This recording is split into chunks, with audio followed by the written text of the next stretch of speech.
तो क्या एक भारतीय मूल के वैज्ञानिक ने आखिरकार एलियन जीवन को खोज लिया है? आज हम बात कर रहे हैं 124 प्रकाश वर्ष दूर एक एक्सोप्लैनेट से आए एक ऐसे सिग्नल की जिसने पूरी वैज्ञानिक दुनिया में हलचल मचा दी है। इसका मतलब क्या है? चलिए इस रहस्य की परतों को खोलते हैं। यही वो एक सवाल है जो इस पूरी बातचीत के दिल में है। क्या हम इस विशाल ब्रह्मांड में अकेले हैं? ये एक ऐसा सवाल है जो हम सदियों से पूछते आ रहे हैं, लेकिन शायद पहली बार इसका जवाब हमारी पहुंच में लग रहा है। मुझे यकीन है कि पिछले कुछ समय में ऐसी सुर्खियां आपने भी देखी होंगी, लेकिन सच कहूं तो ऐसे दावे पहले भी कई ग्रहों के लिए किए जा चुके हैं, जैसे प्रॉक्सिमा सेंटोरी बी या ट्रैपिस्ट-1 सिस्टम। तो सवाल ये है कि क्या ये सिर्फ एक और झूठा अलार्म है या इस बार बात कुछ और है? तो चलिए कहानी के पहले हिस्से से शुरू करते हैं, वो सबूत जो इस पूरे ब्रह्मांडीय रहस्य के केंद्र में है। इस पूरी कहानी का हीरो है एक मॉलिक्यूल जिसका नाम है डाइमिथाइल सल्फाइड या शॉर्ट में कहें तो डीएमएस।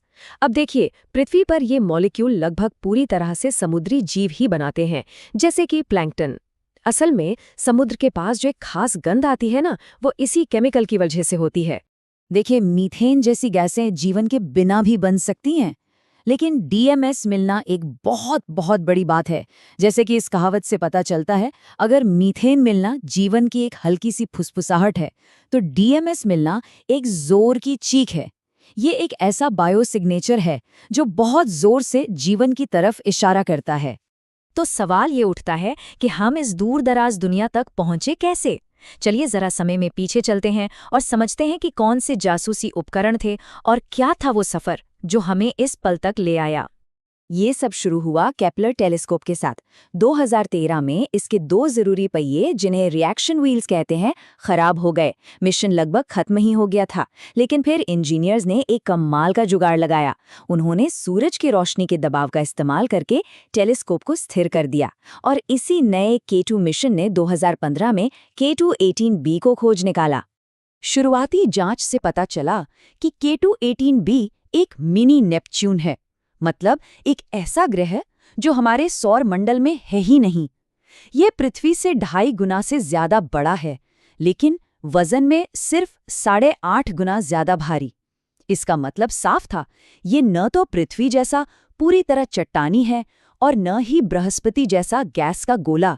ये कुछ बीच का था।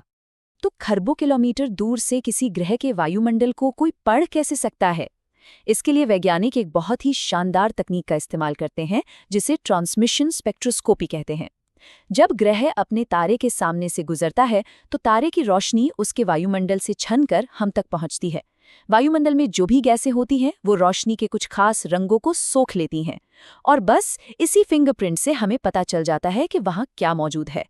और अब कहानी में एंट्री होती है भारतीय मूल के वैज्ञानिक निक्कुम मधुसूदन की। उनकी एक थियरी ने K2-18b जैसे ग्रहों पर जीवन की संभावना के बारे में सोचने का हमारा पूरा नजरिया ही बदल दिया। मधुसूदन ने एक बिल्कुल नया कॉन्सेप्ट दिया, हाइसियन वर्ल्ड्स। ये नाम बना है हाइड्रोजन और ओशियन यानी महासागर से।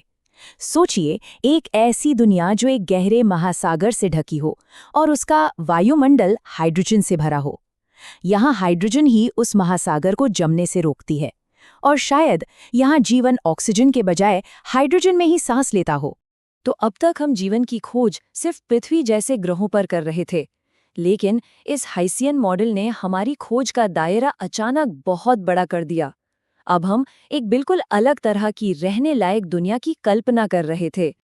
अब आता है कहानी का सबसे अहम मोड़, जब खगोल विज्ञान के सबसे शक्तिशाली tool James Webb space telescope ने अपनी नज़र K2-18b पर डाली। इसको ऐसे समझिए, अगर हबल टेलीस्कोप एक पुराना ब्लैक एंड व्हाइट टीवी था, तो जेम्स वेब एक कलर HD टीवी है। जहां हबल पानी और मीथेन जैसी गैसों के सिग्नल में कंफ्यूज हो सकता था, वहीं वेब की नज़रें कहीं ज्यादा तेज हैं। वो जटिल से जटिल मॉलिक्यूल को भी साफ साफ पहचान सकता है। वेब 80,000 नैनोमीटर तक की इंफ्रारेड रेंज में देख सकता है। इसका मतलब है कि वो मॉलिक्यूल्स की एक ऐसी दुनिया देख सकता है जो हमारे लिए अब तक अदृश्य थी। और डीएमएस जैसे बायोसिग्नेचर को खोजने के लिए ये क्षमता बहुत जरूरी थी। और फिर सितंबर 2023 में नतीजे आए। जेम्स वेब ने मीथेन और कार्बन डाइऑक्साइड की मौजूदगी तो कंफर्म की, लेकिन उसके साथ एक हल्का मगर साफ संकेत मिला डाइमिथाइल सल्फाइड यानी डीएमएस का। ये एक ऐसा नतीजा था जिसकी किसी को उम्मीद नहीं थी।